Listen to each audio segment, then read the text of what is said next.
సింపుల్గా చట్నీ లేకుండా ఓన్లీ దోశలు కడుపు నిండా గోధుమ పిండితో తినాలి అనిపించినప్పుడు తయారు చేసుకునే గోధుమ పిండి మసాలా అట్ల అన్నమాట ఇది.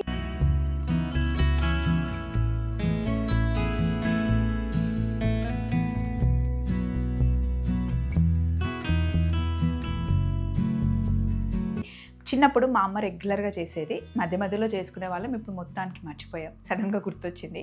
సో ఏంటి అంటే ఇది చూడండి, కొంచెం జీలకర్ర మిక్సీ జార్లో వేసాను, అలాగే ఒక 2 పచ్చిమిర్చి, కాస్త కొత్తిమీర, ఇంకా ఉప్పు వేసి దీన్ని మనం మిక్సీ పట్టేద్దాం. ఇదిగోండి ఇలా మిక్సీ పట్టేసాం కదా. ఇప్పుడు గోధుమ పిండి ఒక బౌల్లో వేసేసాను, దీంట్లో ఈ పచ్చిమిర్చి పేస్ట్ వేసేద్దాం. ఇది వేస్ట్ చేయకుండా కొంచెం వాటర్ వేసేస్తే మొత్తం వచ్చేస్తుంది. ఎలాగో మనం పిండిలో వాటర్ వేయాలిగా.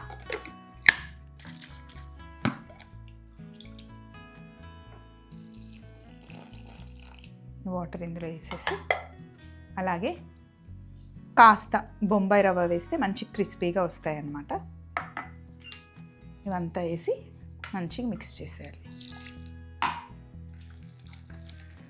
దోసపిండి కన్సిస్టెన్సీ ఎలా ఉంటుందో అలా కలుపుకోవాలి. ఇంకా కొంచెం వాటర్ పడుతుంది.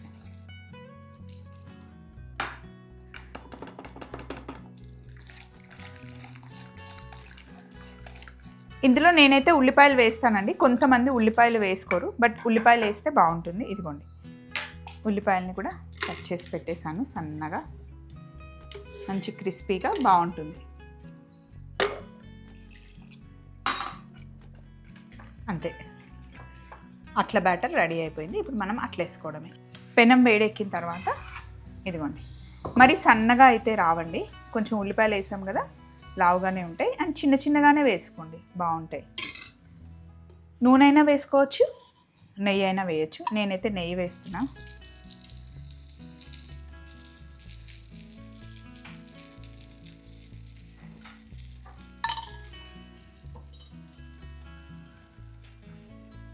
అప్పటికప్పుడు చక్కగా కాల్చుకొని తినేయడమే. 2 వైపులా కాల్చుకోవాలి. ఒక సైడ్ చక్కగా కాల్చుకున్న తర్వాత రెండో వైపు కూడా కాలనివ్వాలి. అంతే, చూడండి 2 వైపులా ఇలా కాల్చుకుంటే అట్టు రెడీ. యాక్చువల్లీ పచ్చడే అవసరం లేదండి, కానీ నేను ప్లేటింగ్ కోసం మామిడికాయ పచ్చడి పెట్టాను. అంతే, ఇలాగే మనం అన్నీ అట్లు వేసేసుకోవడమే. సింపుల్గా చిన్న చిన్న అట్లు క్యూట్గా టేస్టీగా బాగుంటాయి.